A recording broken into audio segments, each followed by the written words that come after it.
इयत्ता 7वी सामान्य विज्ञान पाठ 10वा आपत्ती व्यवस्थापन संपूर्ण स्वाध्याय. चला स्वाध्याय पाहूया. 1. आमच्यातील वेगळे कोण आहे?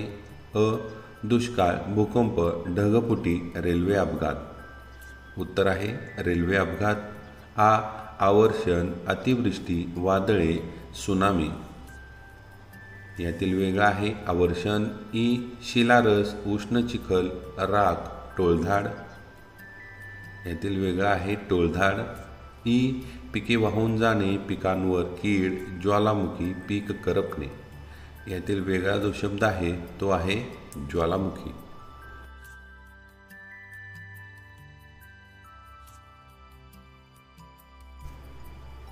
2. सांगा पाहू या आपत्तीवरील उपाय.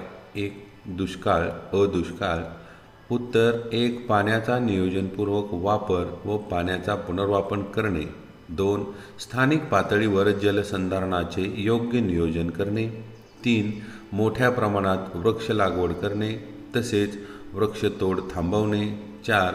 हवामानातील बदलांचा अंदाज घेऊन नियोजनात बदल करणे. हे दुष्काळ या आपत्तीवरील उपाय आपणाला सांगता येतील. आ. वीज पडणे. उत्तर 1. मैदानात झाडाखाली उभे राहू नका तसेच उंच ठिकाणी झाडावर चढू नका. 2. विजेचा खांब, टेलिफोनचा खांब, टॉवर इत्यादी जवळ उभे राहू नका. 3. प्लग जोडलेली विद्युत उपकरणे वापरू नका. 4. पोहणारे, मच्छीमारी करणारे यांनी त्वरित पाण्यातून बाहेर पडा. ई. वादळे.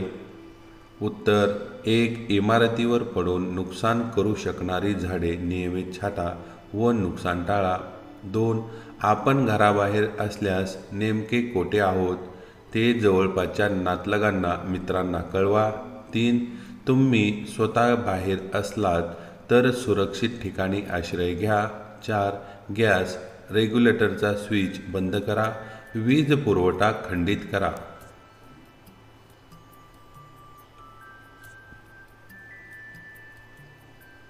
ई. ढगफुटी.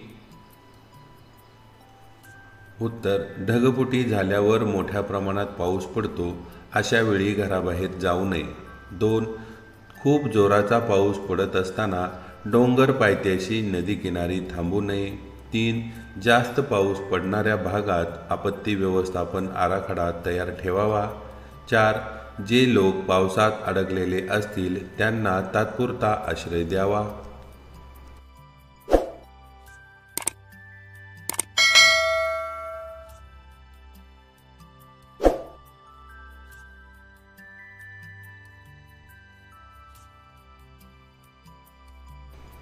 तीन. सत्य की असत्य ते सकारण सांगा. अ. वादळ येणार आहे ही माहिती गुप्त ठेवायची असते. उत्तर असत्य. कारण वादळ येणार असले की त्याची पूर्वसूचना परिसरातील लोकांना दिल्याने वित्तहानी व प्राणहानी टाळता येते. आ. आकाशात वीज कडाडत असताना पोहू नये. सत्य. हे विधान सत्य आहे, कारण आकाशातील वीज पाण्यात आकर्षित होऊ शकते. अशा वेळी पाण्यात पोहत असल्यास विजेचा धक्का लागून मृत्यू ओढवू शकतो.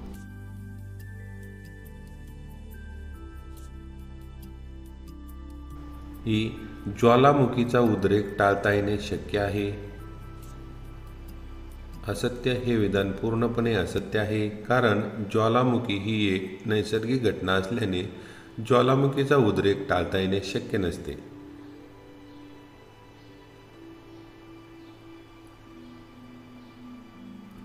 ही अतिवृष्टीमुळे दुष्काळ पडतो. हे विधान सत्य आहे, कारण अतिवृष्टीमुळे मोठा पूर येऊन शेतातील पिके वाहून जातात. त्यामुळे अन्नधान्याचा तुटवडा निर्माण होतो, म्हणजे दुष्काळ पडतो. याला आपण ओला दुष्काळ असेही म्हणू शकतो.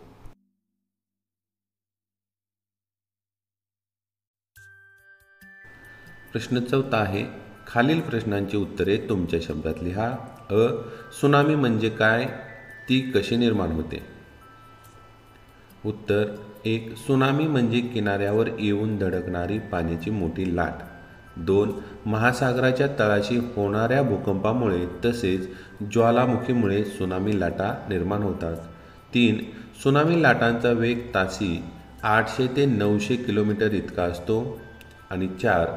सुनामी लाटा किनारी भागाकडे पोहोचतात तेव्हा त्यांची उंची सुमारे 100 फुटापर्यंत असते.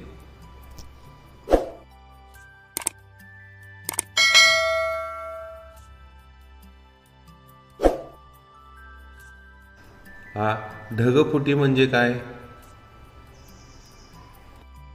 एक. काही वेळा ढगातून खाली आलेले पाणी पावसाच्या स्वरूपात जमिनीवर न पडता जमिनीकडील उष्ण तापमानामुळे त्याची परत वाफ होऊन ती त्या ढगातच सामावली जाते. 2.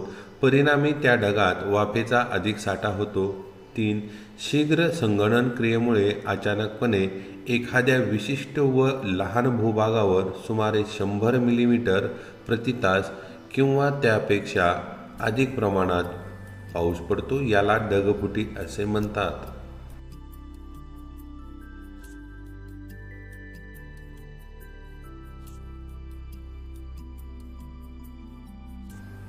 ही ज्वालामुखीचे परिणाम स्पष्ट करा. उत्तर ज्वालामुखीचे परिणाम. 1. शिलारस, बाष्प, उष्ण चिखल, गंधक इत्यादी रासायनिक पदार्थ भूपृष्ठावर येऊन त्यापासून डोंगर व टेकड्या निर्माण होतात. 2. ज्वालामुखीतून बाहेर पडणारी राख आणि वायू यामुळे वातावरण प्रदूषित होते. 3. ज्वालामुखीमुळे अनेकदा पाऊस पडतो. 4. उष्ण चिखलाखाली जंगल व वस्त्या गाडल्या जातात. 5. उष्ण वायूमुळे आजूबाजूच्या परिसराचे तापमान वाढते.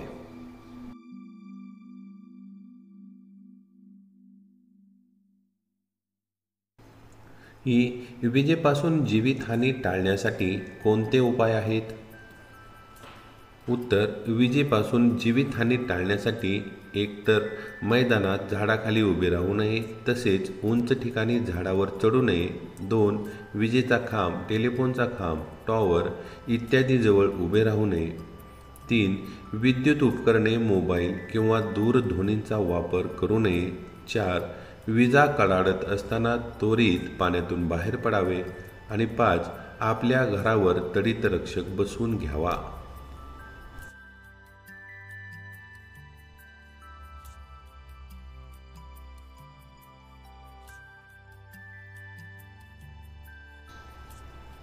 महाराष्ट्रामध्ये आपत्ती व्यवस्थापना अंतर्गत महापूर, दरडी कोसळणे अशा आपत्तींवर कोणकोणत्या उपाययोजना केलेल्या आहेत?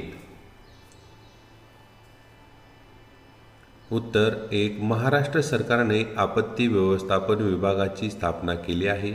2. या विभागाद्वारे विविध आपत्तींची आगाऊ सूचना जनतेला देण्यात येते. 3. दरडी कोसळण्याची शक्यता असलेल्या डोंगराच्या आसपासची गावे रिकामी करून त्यांना पर्यायी जागा दिली जाते. आणि 4. महापुरापासून संरक्षण होण्यासाठी नद्यांचे पात्र कृत्रिमरित्या सरळ करून पाझर तलावांची निर्मिती केली जाते.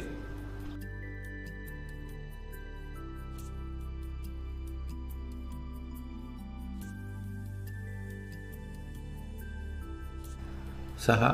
आपत्ती व्यवस्थापनासंदर्भात तुम्ही तुमच्या घरामधील कोणकोणत्या बाबी तपासून पाहाल?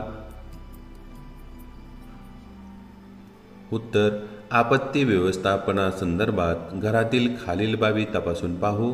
1. वीज खंडित झाल्यास प्रकाशासाठी बॅटरीवर चालणारी विजेरी सुस्थितीत ठेवू. 2.